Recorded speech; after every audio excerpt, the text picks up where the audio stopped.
एक बार की बात है, एक बहुत बड़ा नेता एक साधु के छोटे से आश्रम में गया, क्योंकि उसने बहुत सुना था उस साधु के बारे में और उसके मन में आया कि मैं एक बार जाकर के देखता हूं कि लोग इतनी तारीफ क्यों करते हैं उसकी। तो जब वो उस आश्रम में गया तो वहां पर एक छोटा सा कमरा था जहां पर एक कालीन बिछा हुआ था। वहां पर कुछ लोग बैठे हुए थे नीचे और साधु जी सामने बैठे हुए थे। कुछ सवाल जवाब चल रहा था। तो जैसे ही वो अंदर गया, वो अकेला नहीं था, उसके साथ में 4 बॉडीगार्ड्स भी थे और उसको ये आदत थी कि जहां पर भी वो जाता था लोग अपनी जगह से खड़े हो जाते थे, उसकी तरफ देखते थे, हाथ जोड़ते थे, अपना सर झुकाते थे। लेकिन यहां पर ऐसा कुछ भी नहीं हुआ।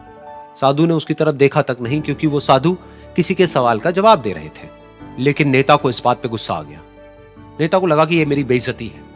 तो उस नेता ने साधु की बात को बीच में ही काटते हुए थोड़ा गुस्से से कहा, मैं आपसे कुछ कहना चाहता हूं। साधु ने उसकी तरफ देखा और बोले, आप थोड़ी देर रुकिए, पहले मैं इनके सवाल का जवाब दे लूं, उसके बाद में मैं आपसे बात करूंगा। तब तक अगर आप चाहें तो आप बैठ सकते हैं। बस साधु का इतना कहने की देर थी। नेता का चेहरा गुस्से से लाल हो गया और फिर उसने अपना सारा गुस्सा उस साधु के ऊपर निकाल दिया। अभी तक वो नेता बहुत ही तमीज से बात कर रहा था, यानी कि आप कह करके बात कर रहा था। अब वो तू तड़ाक पे उतर आया। नेता ने उस साधु को कहा, तुझे पता भी है मैं कौन हूं और तू किससे बात कर रहा है?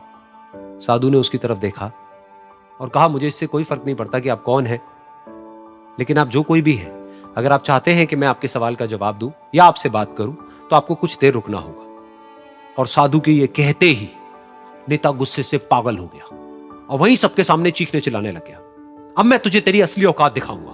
तूने मुझसे पंगा लेकर के ठीक नहीं किया है। तुझे पता भी है मैं तेरे बारे में क्या सोचता हूं। साधु ने फिर से उसकी तरफ देखा और बड़े ही प्रेम से कहा कि मुझे इससे कोई फर्क नहीं पड़ता है कि आप मेरे बारे में क्या सोचते हैं। आप जो चाहे वो मेरे बारे में सोच सकते हैं। फिर उस नेता ने बोला कि तू चाहे सुनना चाहता है या नहीं, लेकिन मैं तुझे बताऊंगा यही सबके सामने कि मैं तेरे बारे में क्या सोचता हूं। तू एक बहुत ही घटिया इंसान है। तू कोई साधु नहीं है, तू एक ढोंगी है, पाखंडी है और यहां पर जितने भी लोग बैठे हैं उन सबको बेवकूफ बना रहा है। तेरा बस एक ही मकसद है कि इन लोगों की जेब में जितना भी पैसा है वो सब तेरे पास में आ जाए। तू अपने फायदे के लिए इन लोगों का इस्तेमाल कर रहा है और अब मैं तुझे नहीं छोड़ने वाला। तेरा पर्दाफाश करके रहूंगा पूरी दुनिया के सामने। लेकिन उसके इतना बोलने के बाद भी उस साधु के चेहरे पर हल्की सी मुस्कान बनी ही रही। ये देखकर वो और तिल मिला गया और उसने कहा, अब बहुत हुआ, अब मैं यहां 1 मिनट भी नहीं रुकने वाला। लेकिन अभी भी तेरे पास में मौका है। अगर मुझसे माफी मांगनी है या मुझसे कुछ कहना है तो कह सकता है। इतना सब होने के बाद भी साधु बिल्कुल शांत था और उनके चेहरे पर एक मुस्कान थी। उन्होंने अपनी आंखें बंद कर ली। फिर साधु ने अपनी आंखें खोली, हाथ जोड़े और कहा कि मुझे आपसे कोई गिला शिकवा नहीं है। मेरे मन में आपके लिए कोई भी गलत ख्याल नहीं है। जो भी आपने मेरे बारे में कहा वो आपकी अपनी सोच थी। तो मुझे आप में कोई भी बुराई नजर नहीं आती है। मुझे आप एक बहुत ही भले इंसान लगते हैं। और साधु के इतना कहते ही नेताजी का दिमाग 7वें आसमान पर पहुंच गया।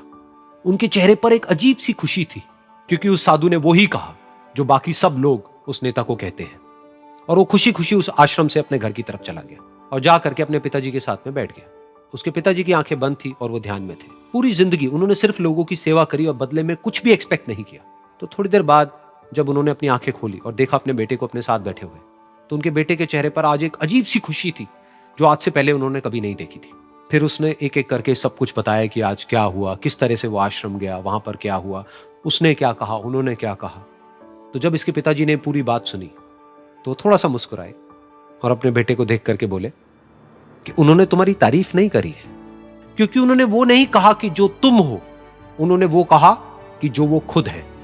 और तुमने जो भी कुछ उनको कहा वो नहीं कहा कि जो वो है, बल्कि तुमने वो कहा जो तुम खुद हो। यही बात वेदों में भी कही गई है, यथा दृष्टि तथा सृष्टि। ये दुनिया तुम्हें वैसी नहीं दिखती है जैसी कि ये दुनिया है। ये दुनिया तुम्हें वैसी दिखती है जैसे तुम खुद हो। जिसकी नजर जैसी है उसके लिए ये दुनिया वैसी ही है। तो अगर तुम अपनी दुनिया को बदलना चाहते हो तो उसका सिर्फ एक तरीका है, अपनी नजर को बदलो।